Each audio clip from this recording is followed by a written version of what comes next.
Okay, we are going to kick the series off about the homelessness, starting from when I was kicked out, probably for a second time. This is from my parents' house, and when I say parents, know that my mom is dead, so I'm really referring to my stepmom. So essentially, I think I was just really, really angry and upset, and I just blew up. And the anger and upset came from like my reflection of what I believed to be in my stepmother, in regards to who I refer to as mom now, who I just had a lot of opinions on. And whether or not an opinion is true, you should never blow up in the way that I did. Before I move on to that, I'd like to say what made me turn from saying her name, which is all what I called her forever. Even when my dad be like, "You should call her mom," I was like, "Heck no! Like I have a mom. She's dead." But essentially, I remember reading in a verse, and it said, "Let your father and mother be glad, and let her who bore you rejoice." Proverbs 23:25.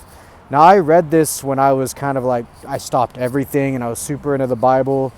And I kind of thought, I was like, you know what, like, my father, my mother, and then let her who bore you. And I was like, well, to me, even though I'm sure that just is a double intent on the mother, I was like, no, like, my mother, that means my mother, and then let her who bore you, or the mother meant the stepmother, and the one who bore you meant the one who's passed, which made me refer to Jesus when he's on the cross and he's there with Mary and a disciple, and he tells Mary, like, that's your son now, and he tells the disciple, that is your mother now. And it's the honoring of someone who's willing to take that role, and that's something that everyone should really cherish.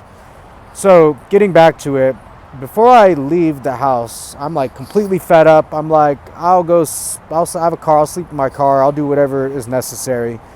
And essentially, I just send a very long, mean text to every single person I possibly could in the family.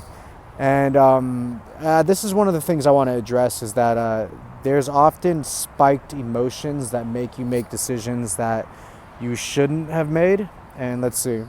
So, yeah, I just said the darkest thing I possibly could. I wanted to destroy someone's reputation, and it didn't matter if some of the things were true, if all were true. The intent behind it is what mattered. And that right there is like, hatred bears hatred. You have no idea what type of seeds that you can plant. And so I'm going to stop there and continue. The series is going to be constant and ongoing. And so the next one leads to the next one leads to the next one.